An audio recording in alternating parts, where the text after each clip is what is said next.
5G बहू। सुमित्रा जी का बेटा था अमित और बहू का नाम था अमृता।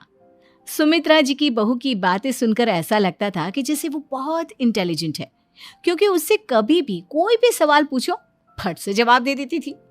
अरे भाई, उसके जवाब से तो गूगल भी पीछे रह जाता था। और इसलिए कम से कम सुमित्रा जी के घर में तो किसी को भी गूगल की जरूरत ही नहीं पड़ती थी। जब भी घर में कोई बात चलती, कोई कुछ भी कहता, तो अमृता फट से कह देती, ये तो मेरे साथ भी हुआ था, मुझे इसके बारे में सब मालूम है। एक दिन सुमित्रा जी अमित और अपनी बहू अमृता के साथ अमित के बुआ जी, फूफा जी यानी कि मुकेश और उर्मिला जी के यहाँ पर मिलने के लिए गए। अरे बहुत अच्छा किया अमित बेटा, इतने दिनों के बाद आए हो तुम। हाँ सुमित्रा भाभी, कभी तो आ जाया करिए अपने बच्चों को लेकर। आपकी बहू के आने से तो हमारे घर में भी रौनक आ गई है। वो क्या है ना, अमित ऑफिस के काम में बहुत बिजी रहता है, इसलिए उसे तो वक्त ही नहीं मिल पाता। अच्छा, लगता है नौकरी काफी मुश्किल है अमित की। अरे नहीं फूफा जी, ऐसी कोई बात नहीं है। आप तो जानते हैं ना प्राइवेट जॉब में कितना काम होता है। अरे कोई समझे ना समझे, मुझे तो पता है प्राइवेट नौकरी में इतना काम करना पड़ता है कि इंसान की आफत आ जाती है। लेकिन बेटा, तुमने तो कभी जॉब की ही नहीं, तुम्हें कैसे पता? अरे जॉब नहीं की तो क्या हुआ मम्मी जी, सब जानती हूँ मैं। सबसे पहले ऑफिस में जाओ, वहां पर अपनी एंट्री डालो, उसके बाद दिन भर सिस्टम पर बैठकर काम करो। चारों तरफ कैमरे लगे होते हैं, आप अपनी नजर इधर की उधर नहीं कर सकते। उसके बाद दिन भर बॉस की चिक चिक सुनो, वो अलग से। यही सब होता है, मुझे ना सब पता है। अरे बहू रानी तो काफी इंटेलिजेंट है, हर बात की खबर है इसको। थोड़ी देर बाद, अब देखिए सुमित्रा भाभी, इतने दिनों के बाद आई हैं आप, खाना खाकर ही जाना, ऐसे तो मैं आपको जाने नहीं दूंगी। वैसे बुआ जी, खाने में क्या बनाया है? वो क्या है ना बेटा, आज तुम्हारी बुआ जी की तबीयत थोड़ी ठीक नहीं थी, इसलिए हमने सोचा कि जब तुम लोग यहाँ आ जाओगे तो बाहर से खाना मंगवा लेंगे और साथ में बैठकर खाएंगे। लेकिन बस प्रॉब्लम इतनी सी है कि मुझे बाहर से खाना ऑर्डर करना नहीं आता। सोचा जब अमित आएगा तो उसी को बोल दूंगी। अरे मुझे आता है ना, मैं कर देती हूँ ऑर्डर। बताइए क्या क्या मंगाना है आपको? इटालियन, कॉन्टिनेंटल, इंडियन, पंजाबी, सब पता है मुझे।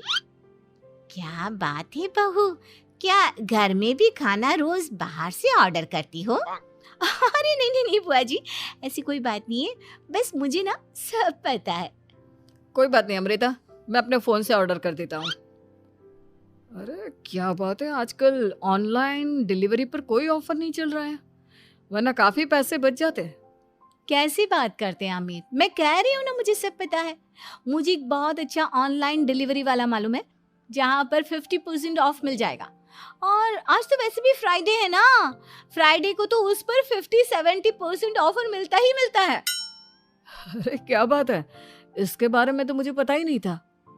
अरे बेटा, जिस चीज के बारे में किसी को पता नहीं होता, हमारी बहू को पता होता है। एक काम कर, तू उसी को ऑर्डर करने दे। क्या बात है अमृता बेटा, तुम तो बहुत इंटेलिजेंट हो, सब कुछ जानती हो। कुछ दिनों के बाद सुमित्रा जी की कुछ सहेलियां उनसे मिलने के लिए आती हैं। अरे सुमित्रा बहन कैसी हो, बहू कैसी है तुम्हारी? अरे पूछिए मत, बहुत इंटेलिजेंट है मेरी बहू, सब कुछ जानती है। क्या बात है, बहू के आने के बाद तो औरतें दुखी हो जाती है, लेकिन तुम तो बहुत खुश लग रही हो। वो क्या है ना, मेरी बहू है ही इतनी अच्छी। अरे तो बुलाओ ना, हमारे साथ बैठेगी, बातें करेंगी तो हमें भी अच्छा लगेगा। सुमित्रा जी अमृता को बाहर बुलाती हैं और उसके बाद सब लोग बातें करने लगते हैं।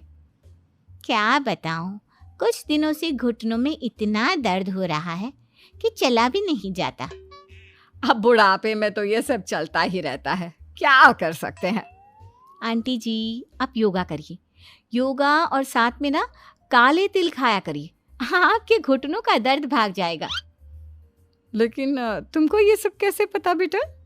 अरे मेरे भी घुटनों में दर्द होने लगा था, मैंने योगा किया और काले तिल के साथ गुड़ मिलाकर उनके लड्डू बनाकर खाए, एकदम ठीक हो गए हैं मेरे पैर। अमृता, ये तुम क्या कह रही हो? इतनी कम उम्र में तुम्हारे पैरों में दर्द कैसे हो सकता है? अरे मम्मी जी सच कह रही हूँ, एक बार अगर कोई ये नुस्खा अपना लेना बस मजा आ जाए। ठीक है बेटा, अगर तुम कहती हो तो मैं ये करके देखती हूँ। मुझे सब पता है आंटी जी, ये मेरे साथ हो चुका है, इसीलिए तो बता रही हूँ मैं आपको, ऐसे नहीं बताती किसी को। कुछ दिनों के बाद अमित अमृता को अपने दोस्तों के साथ घूमने के लिए ले जाता है। क्या यार, क्या जिंदगी हो गई है। सारा दिन ऑफिस का काम करते रहो, अपनी हेल्थ पर तो ध्यान ही नहीं दे सकते। अरे क्यों नहीं दे सकते अपनी हेल्थ पर ध्यान, सब दे सकते हैं। इंसान चाहे तो कुछ भी कर सकता है। क्या बात है भाभी, आप इतनी श्योरिटी के साथ कैसे कह सकती हैं? अरे आजकल ना एक से एक एप्लीकेशन है मार्केट में, और जानते हैं उसमें कुछ एक्सरसाइज तो ऐसी बताते हैं जिन्हें आप अपने ऑफिस में बैठे बैठे, मेरा मतलब लैपटॉप पर काम करते करते भी कर सकते हैं। अमृता, ऐसी एक्सरसाइज के बारे में तो मुझे भी नहीं पता था, तुम्हें कैसे मालूम? अरे मुझे सब पता है, हर चीज की खबर रखती हूँ मैं, जानते हैं ना आप। लेकिन ऐसी कौन सी एप्लीकेशन है और ऐसी कौन सी एक्सरसाइज है भाभी? एक मिनट, मैं आपको अपने मोबाइल में दिखाती हूँ। अरे वाकई में भाभी तो सही कह रही हैं। देखो यार, इसमें कितनी अच्छी एक्सरसाइज दिखाई गई है। अपनी चेयर पर बैठे बैठे एक्सरसाइज भी कर लो, काम भी और हेल्थ भी। वाह भाभी वाह, मजा आ गया। लेकिन अमृता, तुम्हें इस बारे में कैसे पता? अब मेरे साथ जो चीज हो चुकी है उसके बारे में तो मुझे पता होगा ही ना अमित। मतलब तुम कब ऑफिस में काम करने गई जो तुमने ऑफिस करते करते एक्सरसाइज की? मैं जो किचन में काम करती हूँ अमित, घर के काम, वो किसी ऑफिस के काम से काम है क्या? बस मैं भी वो सब करते करते इनमें से कुछ एक्सरसाइज ट्राई कर लेती हूँ, इसीलिए मुझे सब पता है। सही है यार, तुम तो बहुत इंटेलिजेंट हो। कुछ दिनों के बाद ये क्या है, एक दोस्त ने मेरे साथ एक मजाक किया है लेकिन समझ में ही नहीं आ रहा। अरे बेटा, तो अमृता से पूछ लेना, उसके पास कोई ना कोई जवाब जरूर होगा। ठीक कहती है मम्मी जी, मैं सब जानती हूँ।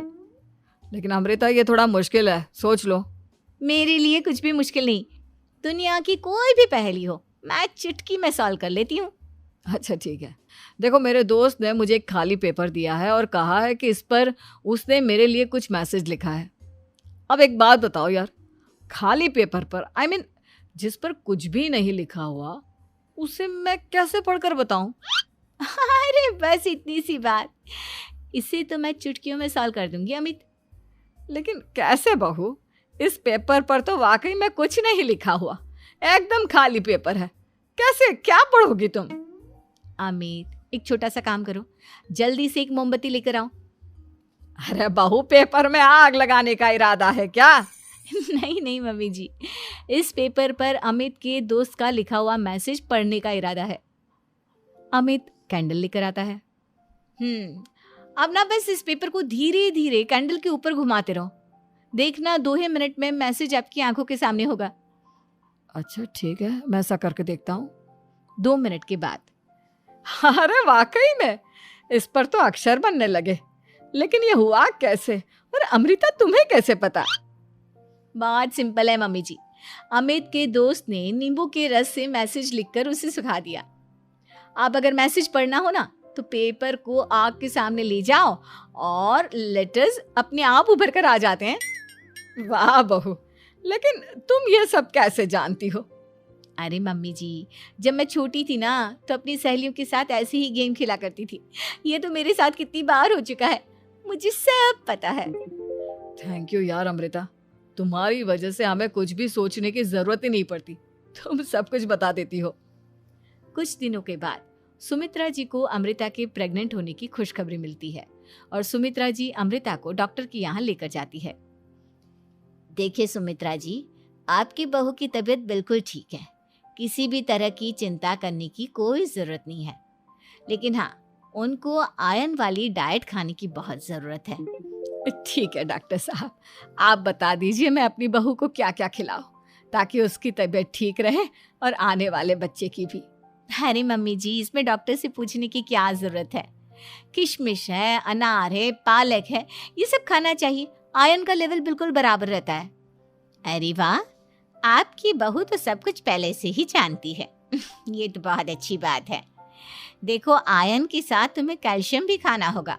जानती हूँ मैं, अगर आयरन की खाली सप्लीमेंट लेते हैं और कैल्शियम नहीं लेते तो बॉडी उसे अच्छे से एब्जॉर्ब नहीं कर पाती। सब पता है मुझे। बहू ये भी मालूम है? हाँ मम्मी जी, आप तो जानती है ना, मुझे सब पता है। आपकी बहू की बातें सुनकर अच्छा लग रहा है। मुझे ऐसी बहुत कम लड़कियां मिलती हैं जिन्हें इतनी नॉलेज होती है, सारे सवालों के जवाब देती है। और हमारे इंडिया में तो वैसे भी हालात बहुत खराब है। बिल्कुल ठीक कह रहे हैं आप डॉक्टर साहब, लेकिन मैं उन लड़कियों की तरह नहीं हूँ। बहुत ख्याल रखती हूँ मैं हर चीज़ का। और जानती हैं आप, हमारे घर में तो किसी को किसी चीज़ के बारे में गूगल करने की ज़रूरत ही नहीं पड़ती। बिल्कुल ठीक कह रही है अमृता। अरे कुछ भी पूछ लो, इसे सब पता होता है। अरे वाह, तुम तो बड़ी कमाल की लड़की हो। चलो, ये तो बहुत अच्छी बात है, लेकिन फिर भी डॉक्टर की सलाह पर पूरा ध्यान देना चाहिए। वैसे क्या चाहिए तुम्हें, बेटा या बेटी? अरे डॉक्टर साहब, कुछ भी हो जाए, बस बच्चा अच्छे से हो जाना चाहिए। मुझे तो दोनों में से किसी से कोई भी परेशानी नहीं। और सुमित्रा जी, आप? डॉक्टर मैडम, मुझे तो लड़के और लड़की में कभी भेद करने की आदत ही नहीं है। पोता आए या पोती, मेरे लिए तो दोनों एक बराबर है। सुनकर अच्छा लगा। वैसे आप जानती हैं, हमारे यहाँ पर तो लोगों को बड़ी बेचैनी रहती है ये जानने की कि पेट में लड़का है या लड़की, लेकिन विदेशों में ऐसा नहीं होता। हाँ, वहाँ पर तो सब कुछ पहले से ही बता देते हैं ना। ये भी कोई बात हुई भला? लेकिन तुम्हें कैसे पता कि वहां पर सब कुछ पहले ही बता देते हैं? अच्छा, हाँ, तुम तो सब कुछ पहले से ही जानती हो ना। तुम्हारे साथ तो सब कुछ पहले से ही हो चुका होता है। नहीं मम्मी जी, ये तो मेरे साथ पहली बार हो रहा है, इसलिए मैं ये डायलॉग नहीं बोल सकती। अमृता की बात सुनकर सुमित्रा और डॉक्टर दोनों हंसने लगते हैं।